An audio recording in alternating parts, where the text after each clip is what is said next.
My question is to the Minister for Health. Minister, parents, former patients and staff at the Launceston General Hospital are still struggling to come to terms with the news that six sick children were sexually abused for nearly 2 decades by a male nurse. My office has been contacted by deeply concerned current and former staff worried a pervasive culture of blame shifting is preventing uncovering how our health system failed young children and enabled this abuser's behaviour to continue. Your independent investigation has such limited terms of reference.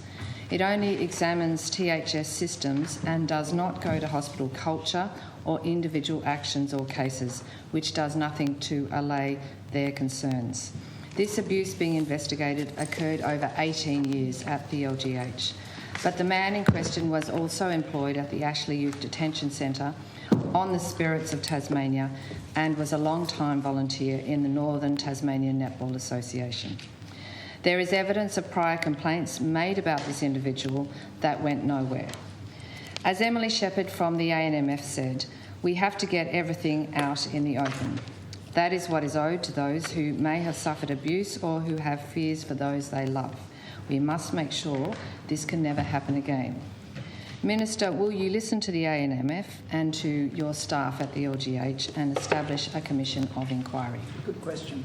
Thank you. The Honourable the Minister. Madam Speaker.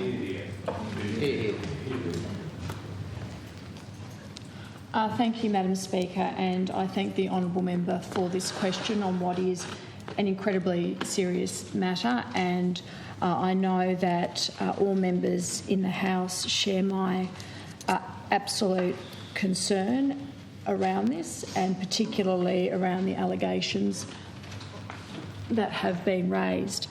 I want to be very clear, the safety of children in our care is our absolute priority. We have announced that an independent investigation will be commissioned, and we are going to ensure that this occurs appropriately. Madam Speaker, the charges laid and the allegations that have been made in various forums against the deceased former nurse are abhorrent, and we have acknowledged the community's very serious concern about this matter. We have finalised and released the terms of reference for the independent investigation, and the outcomes of this investigation will be released to the public. Marie Norton has been appointed to undertake this important work. She has strong experience across a range of legal areas, and the Department of Justice will provide administrative support for the conduct of the investigation. The terms of reference are now available on the Department of Justice's website, and details regarding how members of the public will be able to provide information to the investigation will be outlined shortly.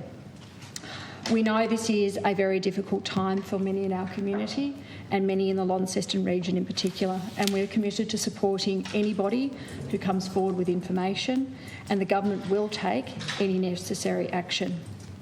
I can assure the Tasmanian community and members of this parliament that the government is committed to ensuring the independent investigation is fully empowered to examine all and any matters relating to this issue. I have given my assurance to the ANMF that the terms of reference are designed to capture a broad scope of investigation. The terms specifically say the investigation will address any other matter relevant to the systems of Tasmanian government agencies deployed in responses to historical allegations of child sexual abuse, and that the investigator identifies in the course of this investigation as warranting investigation and discussion. Madam Speaker, these terms were developed in consultation with the Secretary of DPAC and the Secretary of Justice, and included legal advice as well as engagement with the investigator.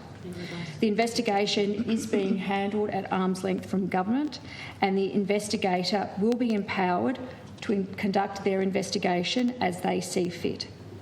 Madam Speaker, we are committed to getting this right, and we are taking these matters extremely seriously. Importantly, as I outlined earlier, the outcomes of this investigation will be released to the public.